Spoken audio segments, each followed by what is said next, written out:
Hello, welcome once again to another edition of Quoth the Raven. I'm the Sprite Raven. I'm your host of the Sprite Raven. It is Monday night.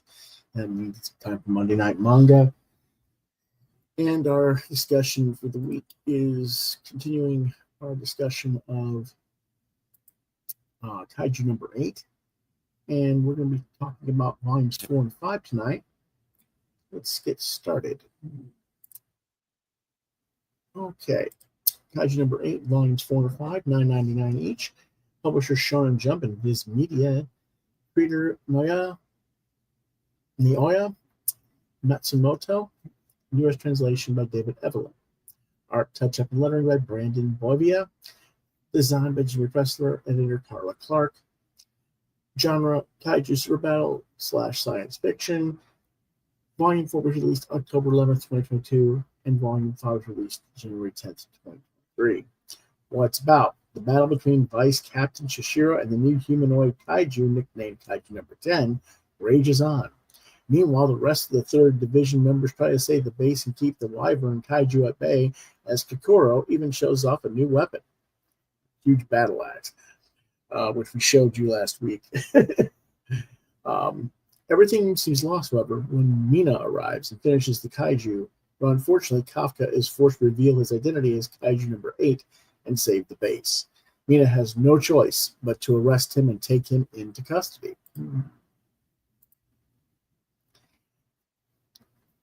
The Japanese Kaiju Defense Forces then taken Kafka into custody and plans to dispose of him, kill him off, and use his body for weapons or whatever. To save himself, Kafka attempts to plead his humanity to Director General Shinomiya, that's Kiriko's father, wielder of the mighty Kaiju number 2's power, and person lauded as the strongest in Defense Force history. When Kafka's pleas fail to move the Director General, he winds up facing him in combat. Can Kafka control the Kaiju side? Keep control of the Kaiju side, and show his humanity, or will he be forced to kill the Director General in self-defense and betray the friendship he's earned from the from Director General's daughter, Kokoro, and the trust he's gained from the other members of the 3rd Division? And even if he succeeds, what will Jaktiv's plans for him be? Is it death or a new path of challenges for Kafka? What did I think? Well, some of these battles and scenes were just taking too long, and they seemed redundant to me. I could have probably edited out 30 to 35 pages in each of these volumes for different battles, particularly the battle between Shishiro and Kaiju number 10, and again, then the battle between Kafka and the Director General, Shinomiya, and still gotten the point across. There was just too much of it where the characters who are already supposedly way beyond their limits. They've expended themselves far beyond anything. They have nothing left to give. Suddenly, oh, wait, give me a second. I've got another Berserker second wind coming on. I'm going to fight again. It's like, no. There's legitimate consequences for it. And it just didn't seem like there was. And it kind of turned me off of these volumes as a result. If the person's battle suit is consumed and has no energy left, and you've already fought 8 rounds heavy against a major kaiju, you can't just say, well, I gotta go for another round and do the same moves and do it again, even though it doesn't do any good, because I already found out and done this 4 or 5 times. So I would say let Shishiro get wrecked, put him in the ICU, and then let there be resentment by Shishiro at Kafka for not transforming to K8 sooner and helping him fight off K10. That's just my opinion. There could even be a sticking point for Shinomiya, the Director General, when he's confronting him about his humanity. You're not really human. You're a kaiju. That's why you let K10 beat the snot out of Shishiro and let the base get wrecked. If you were really human, you'd have faced off K10 and taken him down immediately. Type argument. And that wasn't there. Play Kafka against his fears of what the Jaktiv might do to him versus whether or not he truly wants to protect humanity. And I think Shinomiya does play into that a little bit on the psychology in their conversations, but he just doesn't really hit the point home, in my opinion. And it really could have stuck the landing if Shishiro had been really severely injured I mean, he was injured. Don't get me wrong. He was wrecked, but I mean, like death's door wrecked, or at least in a full body cast or something. Yeah, I think he might have actually been in a body cast. But anyway, I would like to see more consequence for Shishiro. I think due to Kafka's delay in transforming and doing something.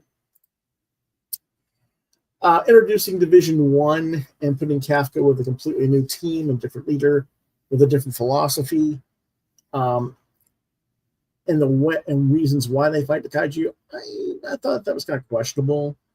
I mean, it's not terrible decision by the creator, but you hadn't really built enough relations with all the characters in Division 3 to start moving them into a new division with new characters.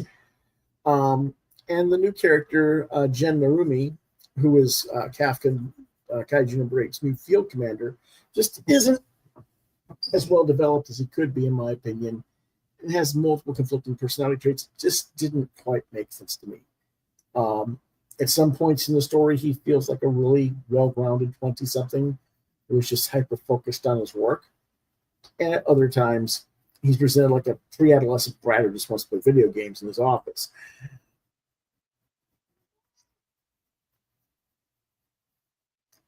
And I've got a midnight monster kaiju in my lap, wanting something.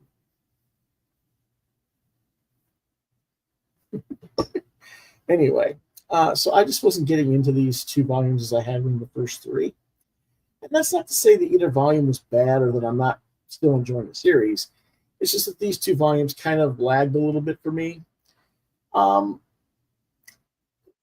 They have plenty of characters, like I said, that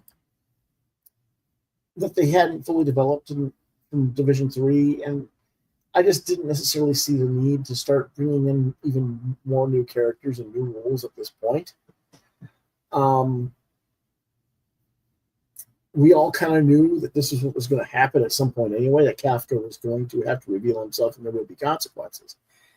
And I just think that sometimes this creator, Matsumoto, speeds through the plot while sometimes just doing extensively long battle scenes that, while they look cool, aren't really telling story, if you take my meaning.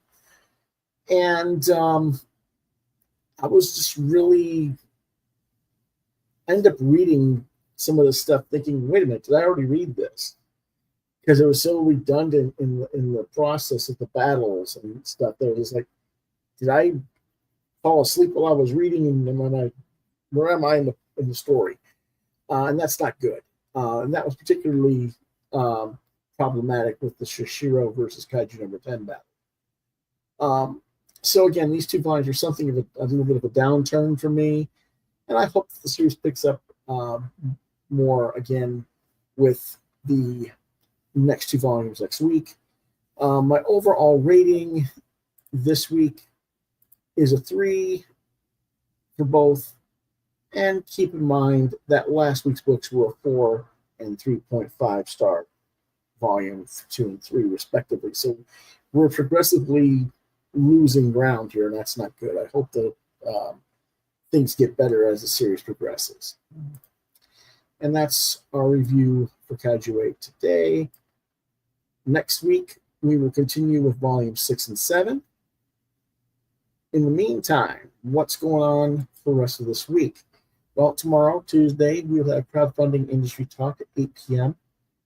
Eastern Standard Time. We've got some new arrivals, so we'll do some unboxings and show you some cool stuff. Wednesday, we have a special morning edition at 10 a.m. We're going to be interviewing Luke Stone of FundMyComic.com, the crowdfunding platform. That was just when Luke was available, and so we just decided to have him on instead of trying to get him in on a Tuesday evening. He was available on the next day, so we'll just do it then. Now, Thursday, our normal 9 o'clock review show. It's to be decided. I have some medical appointments last minute on Thursday that just came up, and it's going to be where I'm going to be getting some stress tests done for my heart based on what happened to me last summer. And so they want to do the follow-ups and stuff, and I don't know how I'm going to feel after that. So if I feel up to it, John and I will do it. If not, then we'll skip it this week. And Friday night will be our double feature Thanksgiving themed edition at 8 p.m., where we review a Thanksgiving movie and a Thanksgiving tale, which you can watch both before we do reviews on Tubi.com. And that's all we got for this week. So if you want to reach out to me on social media, I'm at Facebook at Lewis.BrightRaven, at Twitter, Muskrat Channel, Channel X, at LewisBrightRave2. You can find more of my artwork at deviantart.com/BrightRaven. You've been watching Quoth the Raven, Lewis Bright Raven, exclusively on YouTube. Email is quoththeravennlbr72@gmail.com. And if I don't get back to you, try lewisbrightraven@yahoo.com. That's all we got for you. We'll see you next time. Have a good night, everyone. Quoth the Raven, nevermore.